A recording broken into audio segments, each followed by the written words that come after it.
We're now going to focus on our littlest of learners.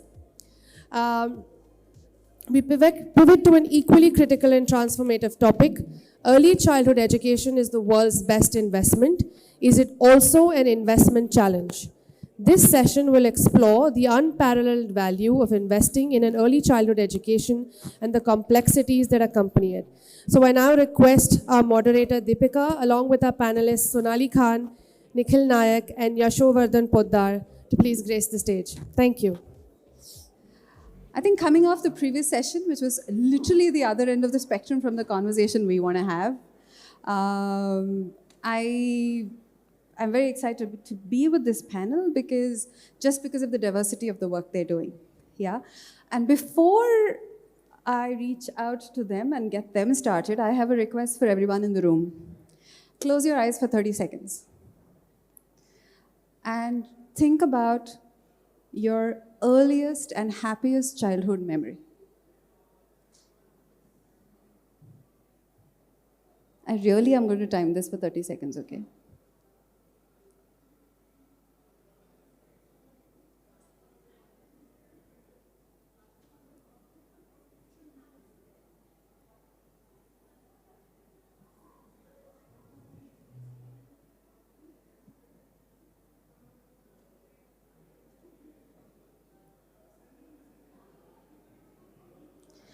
Okay, open your eyes. And let's stay with that as we begin this conversation. Because in the middle of all of the conversations we've been having, several of you have been part of over the last day and a half, that memory perhaps was the last thing on your mind. Okay, so, very quickly, I do not want to introduce the panel, but I do want to highlight the diversity of this panel. Sonali, because she's from Sesame Street, she works with governments, she works with creating the best content that touches children and connects with them. Yash creates physical spaces for children. And Nikhil creates digital spaces for parents and children. So Sonali, I want to start with you and say, can you please, just because, paint a picture of what an early child is? Who is this child we're talking about, and why should we care about this child so much? That's I think, the basic point of this panel. That child is our future. I mean, if that's the one point I want to make.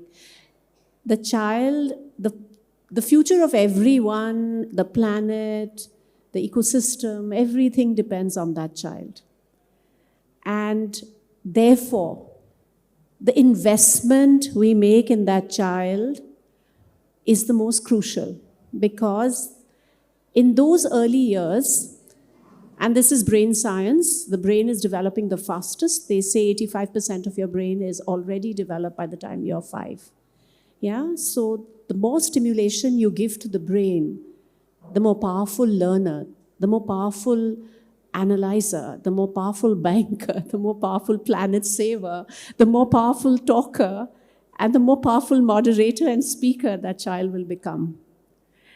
So, that child is growing so rapidly, learning, experiencing, feeling. Every sense of that child is growing, the visual, the cognitive, the physical. So, to your point, that child is possibly the most complex growth. Like, you and me have grown, but just imagine month on month, the child from crawling is now walking, is now running. Can you imagine how incremental it is? And we are not putting our heart and soul into that investment. So I would say, if I want to paint that picture of the child to you, everybody would say, okay, the child is this halcyon years, you're running around climbing trees and singing songs and reading books and building cloud castles, which we all did. And when you closed your eyes, I'm sure you did all of that. But from Sesame's perspective, the child is the biggest opportunity humanity can have. If we want to change, build, transform, and just make ourselves a better place. So I want to emphasize when she says child, she means the child in the 0 to 8 age group. And it's important for us to locate this because we talk about child and childhood anywhere between 0 to 18, but actually the conversation we are having today is the child in the 0 to 8 age group. So I do want to bring also the childhood experience, right? The diversity of childhood experience for a 0 to 8-year-old child in India is critical to understand. Every year, 25 million children are born. Each of us service these children in different ways. Your work with government helps touch some part of that 25 million. Your physical centers helps touch some part of that 25 million. And yours digitally possibly touches a lot more of the 25 million children. So Yash and Nikhil, in that order, when you think about the 0 to 8-year-old in your mind from the lens of your businesses individually, what is it that you're going after? What do you care about the most? Yeah, I think when we look at this age group of 0 to 8, our experience has been primarily in Bangalore and Calcutta, which is urban India.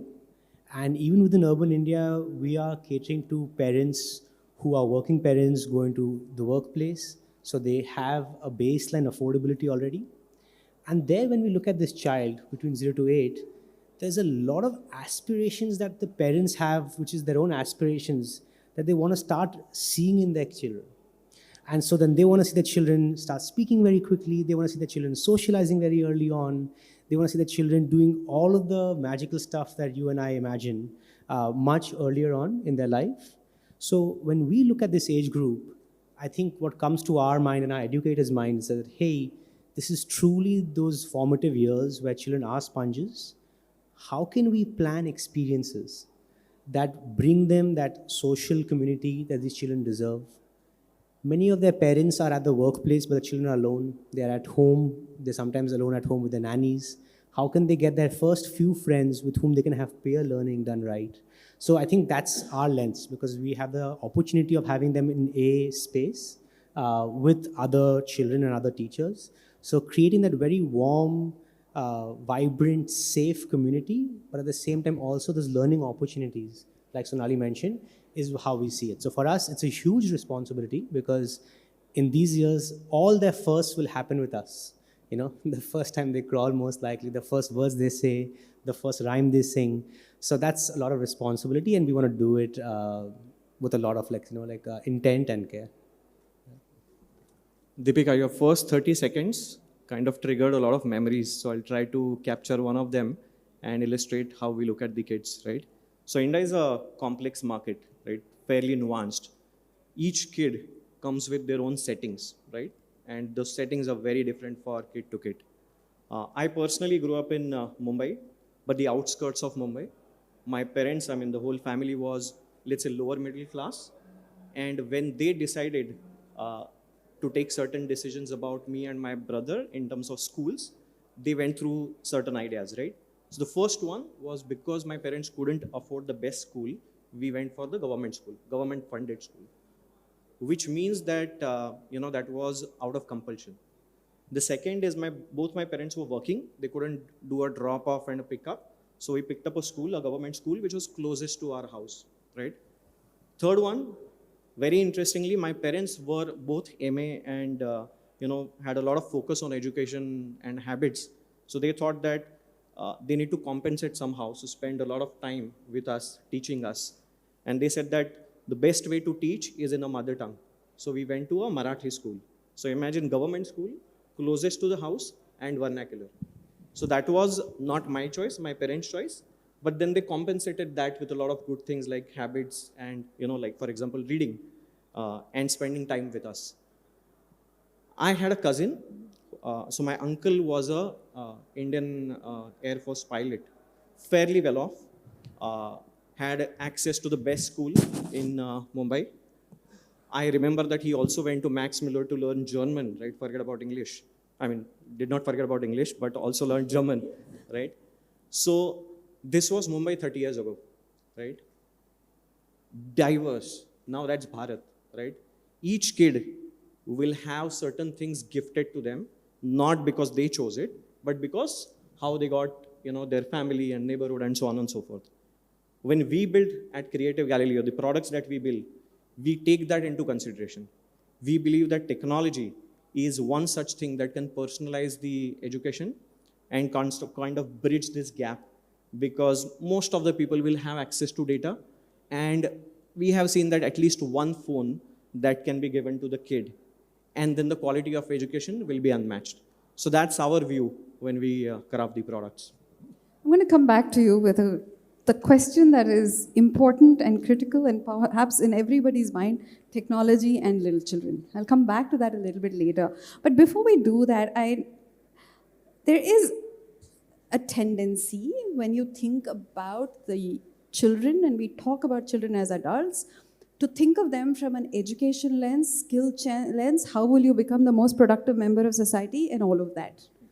Can we stay with a little bit the idea, childhood by itself is important for what it is, without looking perhaps at what it was meant to be later, because that comes with input experience in something which happens later.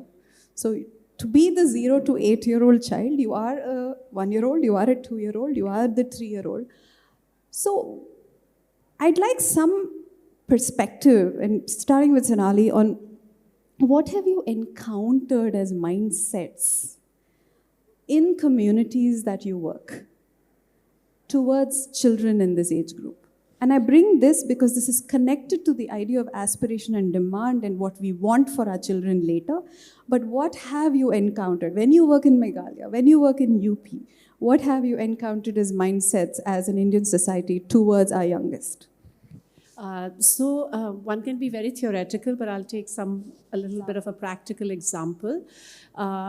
So Sesame's pedagogy is based on play-based education. So we believe that play is the best way children learn. Play is things that children do intuitively. So you ask, what is childhood about? It's all about play. And the fact that if you leave children to themselves, they'll play and learn. But if you go to parents and you go to educators, and in the diverse spaces we work, there's this huge disconnect between play and the ability to learn. So play is seen as singularly non-serious. It cannot deliver learning outcomes. I think you've been hearing this buzzword through several sessions that, we must, as educators, tech platforms, tech solutions, really look, and schools look at learning outcomes. So we've heard all of that, right? So as Sesame, one of the things, Deepika, where we really bring the childhood back is make this connect back to the importance of play in a child's life. Yeah? And interestingly, there's a whole pedagogy around play. Structured play, formal play, facilitated play, free play. So we've made a theory around play as well. So if you let a child play by themselves, and then you have child-led play, adult-led play, so it can go on. And since there's a science behind play, but people don't understand that how amazing play is and how it can really build a mind, it can build a body, it can build a person.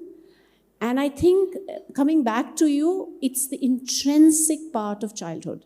So when you go to an adult and you say, play mein bahut kuch ho sakta hai, play can do this, they don't believe you.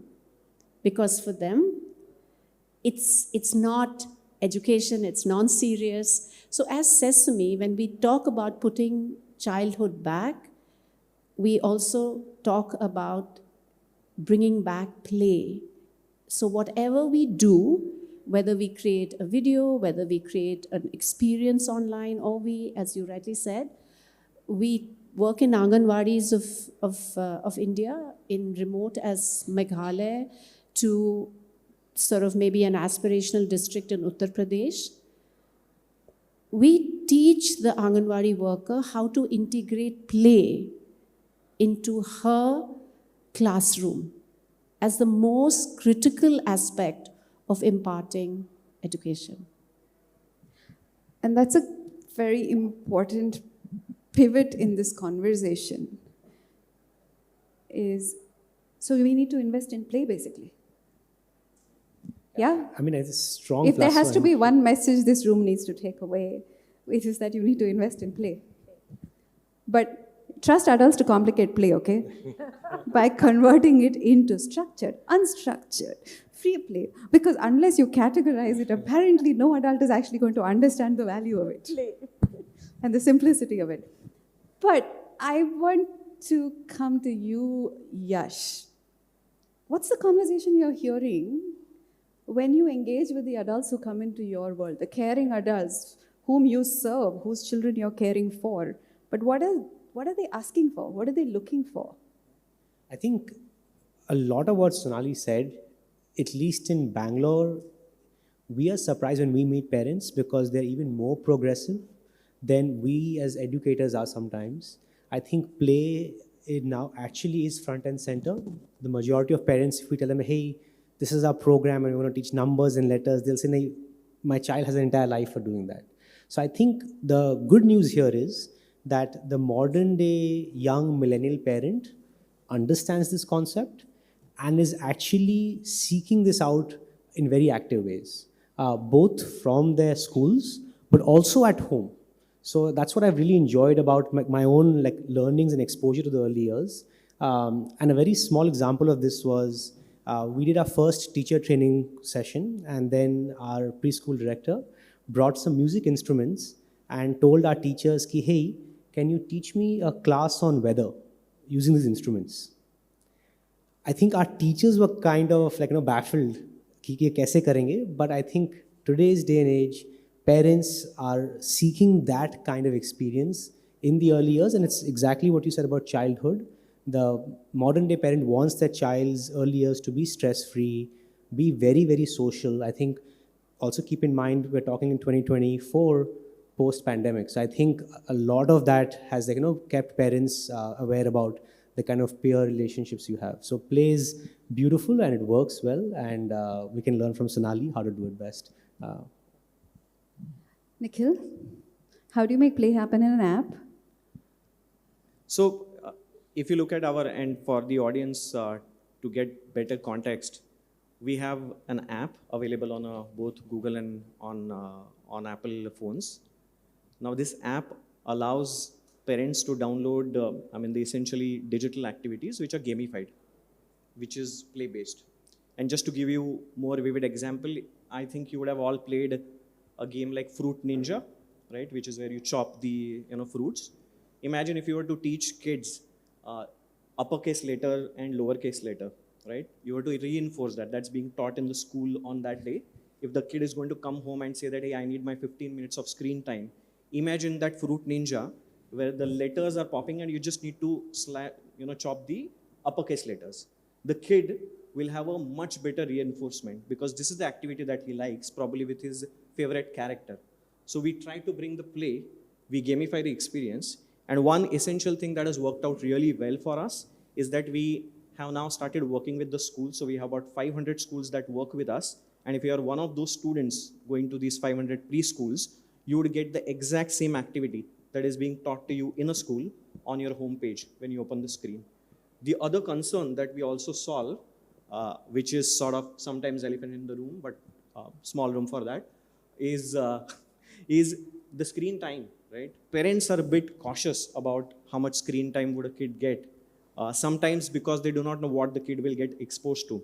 So we promise to the parents that we not only take care of the activities on our app, but we'll ensure that the whole phone gets blocked when the parents want or when the kid completes certain activities. So we try to ensure that the digital playground is fun, which is what kids want, and also safe, which is what parents want.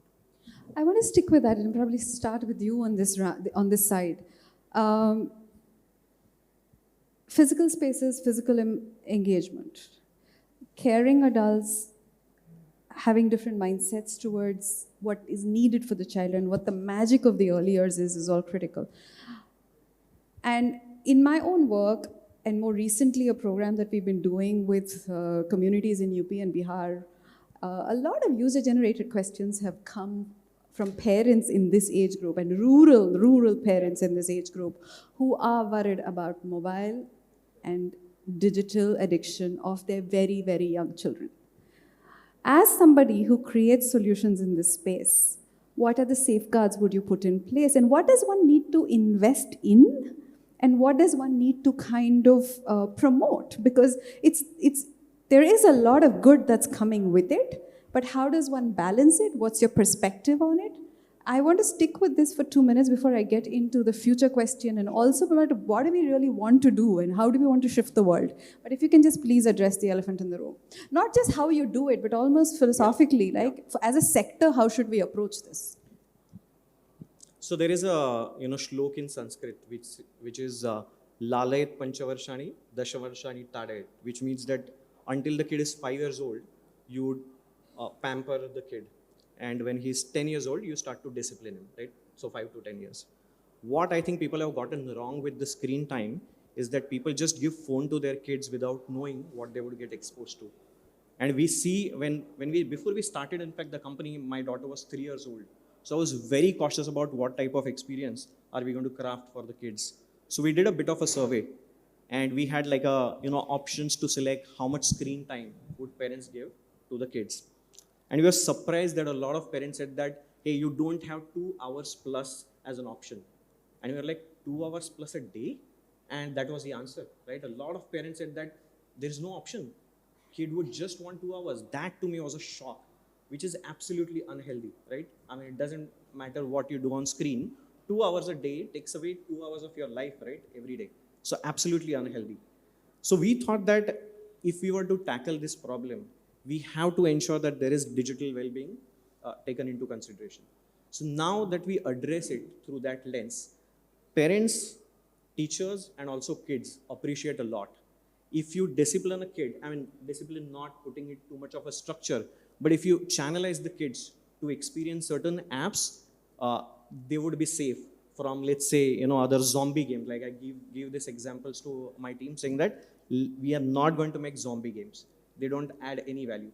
Let's make games that are, either tackling a core skill or the attitude or the social and, emotional intelligence. So that's our approach to the, overall digital as a screen. So I just want to add a point to what Nikhil was saying.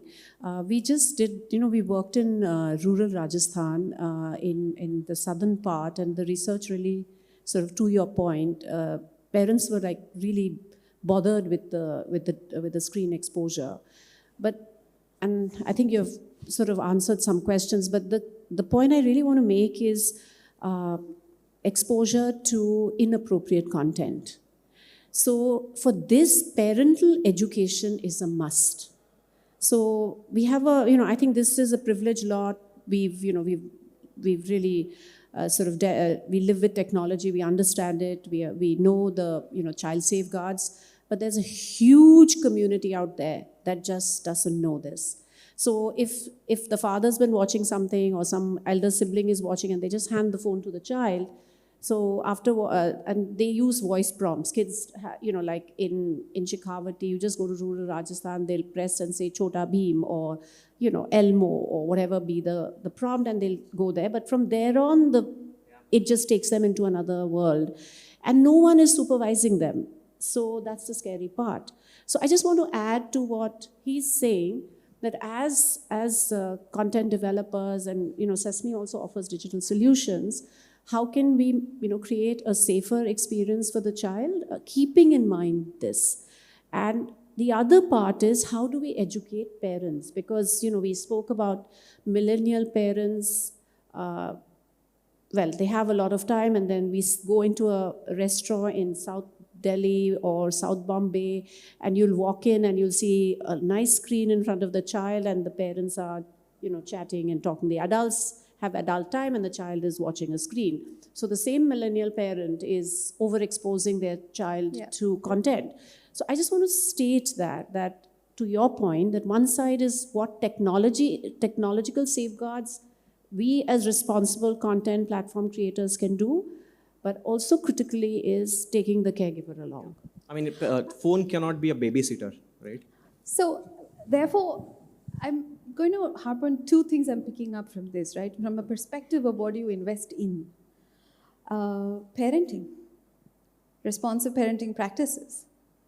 What we call education of parents, but actually what parent needs is guidance and friendship and solutions that can help them, and in our earlier conversation when we did the panel, right, we talked about how in India, proper, affordable, reliable daycare support or parenting support or parenting practices support doesn't exist at any price point. It doesn't exist actually at any price point. You can be willing to pay a lot of money, you will not get quality daycare. And of course, you do know that the lowest point is the Anganwadi system, which 40% of the children in India go to. And it needs a lot of help and support to transform into a learning space. So actually, the big opportunity here really is the fact that the services parents need in order to be responsive parents and responsible parents for their children, actually those services don't exist across the spectrum. The other thing which occurred to me as I was listening to you guys was the need for content. The need for content which caters to children in this age group in language and in the context in which it matters. Those are two things as well which I'm picking up from this. Yash, we talked about mindsets of parents, we talked about mindsets, we talked about gaps in terms of play, we talked about all that. When you talk to people about your business and want to engage with investors and people like that, what are the mindsets you encounter? The conversation you don't want to have and you cannot believe you're having it. I mean, actually, I'm quite lucky because GSV is one of our investors. And I think in their case, they truly understand the world of outcomes, both financially and in terms of children's progress. So when we initially started out Openhouse, we were nervous about, hey, how will somebody look at us in terms of being a childcare center? What kind of outcomes we'll be doing? How should we measure our impact? And then if we need capital to run these organizations, how do we approach the world there? One of the learnings we've had is that in the last maybe 4 odd years, the investment community also has become very mature. Just like we are customer-centric or user-centric, parent-centric, I think so are investors today. They actually want us as founders to fall in love with our own users first, then look at our numbers. So I think that has been my own personal experience. And I think when it comes to early childhood, one of the questions that we asked ourselves, and now I pose, whenever I meet somebody, if you look at any neighborhood in India, our restaurants have changed, now our hospitals have changed, our cafes have changed, shopping malls have changed. But what is the place where a child is spending their formative years? That childcare center. Why is that not transformed? Why is there not a neighborhood brand name there? Because a lot of investors sometimes cannot empathize with your problems as an education organization, but they can empathize with the market gaps. So I see those are the two big things. They understand the gap really well, and then they want you to care.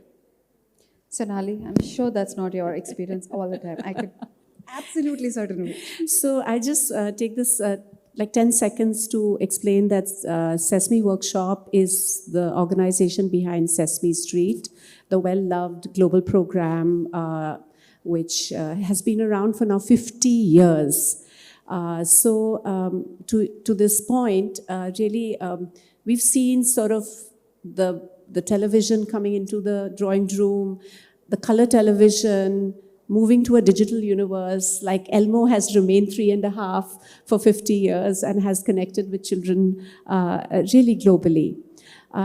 Very few people know that it's a non-profit organization. It's perceived as a media company, but we are actually a non-profit. Of course, we are an interesting non-profit because we make media and we have the ability to earn from that as well, but that's also changing really rapidly. So Sesame works on philanthropy dollars, and we work on social impact. That's the DNA of Sesame. So I was just sharing this with Deepika, and as the managing director for the India operations, my main task is to raise money. Yeah, simply put, funds. So you would imagine that I should be talking to CSR and I should be talking to foundations and I should have the social impact language, the indicators, impact, the baseline, midline, endline. My language should be that. But as I was sitting through the morning session, I was so pleasantly surprised that the business side and the monetized side is also talking learning outcomes, mission, randomized control trial. That one definitely took me by surprise because that's the language of social impact. We do randomized control trials, the golden standard of impact evaluation to show deep change that mission-driven organizations bring about, like Sesame Workshop. In fact, Sesame Workshop is the most researched, and I can say this with a lot of confidence, the most researched organization in the world producing kids content today. So if you want any kind of research, we put out our failures as much as we put out our successes because we are a learning, and that's why we are called the workshop, because we are in constant workshop mode and we are learning every step of the way. So as I sit here today talking about social impact, listening to the business side of it, I think the difference is becoming super gray. Yeah, and I'm so excited that this panel is the way it is. Because we are able to sit on the same side of the fence, wanting the same thing for the child, and be able to talk to a diverse audience for funding. And if you ask me a question, what kind of funding do I want, right? And if I'm sitting in a conference where AI was the driver, where we are talking about taking to scale, where we are trying to, as Sesame, energize and transform the learning. We are not about what we learn, it's how we learn, and especially in the government system, but also to that parent in Patna, Raipur, Aligarh, you can go anywhere you like, you can choose whichever city in India or town or village. All I want to add there is that if I take away today, we need to get most efficient about content creation. Back to your point, Deepika. The more effective and efficient and cost effective that, at least for Sesame's perspective, we can get of content creation, because we know we've been serving a client for 50 years. Mind you, we know our client like nobody else does. And that client who's 0 to 8 is the most difficult client that drives all kinds of businesses, from buying a television to buying a TV to buying your little Lego blocks. That's the client we service, most discerning client, who if says, ye nahi chalega, to nahi chalega. So remember, we need to get smarter about content creation. If AI is coming into the room, if all of this technology platforms is coming into the room, how can we be better at that? How can we be faster at that? How can we be more child appropriate, age appropriate, play appropriate? I think that's where Sesame really wants to be. Thank you. And thank you for actually leading it to the end, which is to say, as I look into the future, I do want investment into better content that keeps evolving with the child, that's changing from generation to generation. Physical spaces. I know that you're very urban, and I know that that's how your world looks like, but I don't think we can neglect physical spaces for children, playgrounds, spaces which are community spaces. So let's talk about the kind of investment that you would like to see in this world in 2030 for the child in the 0 to 8 age group in physical spaces. Yeah, I'll probably share that we all know of the current physical spaces that we see in India. The other space, which is at the workplace, I think in 2030, I'm very optimistic about how the workplace will change and how more organizations will invest in more parents, mothers especially, coming back to the workforce, and then childcare, active childcare at their own spaces will also transform. So in 2030, I'm seeing that being a very big change in most cities that we are in. I think it's a fantastic peg to the idea of responsibility as a societal level, to the idea of investing in the earliest and our youngest, and not just mothers. And I want to add, this is just my 2 cents while I have everybody here, is actually looking at the role of fathers and giving spaces for fathers to be fathers. I think the way our policies are structured don't create space for a father to be a father. A parental leave of 2 weeks doesn't do enough for a father to play the role of a father. It doesn't do enough work. So to be able to create that space to be a parent for both, and investment in that would be a reliable solution to this problem. And Nikhil, 2030, how do you see the world? I'm sure your tech has now morphed into something physical somewhere. Yeah, I mean, we consider tech to be means to the end, right? So let's look at 2030.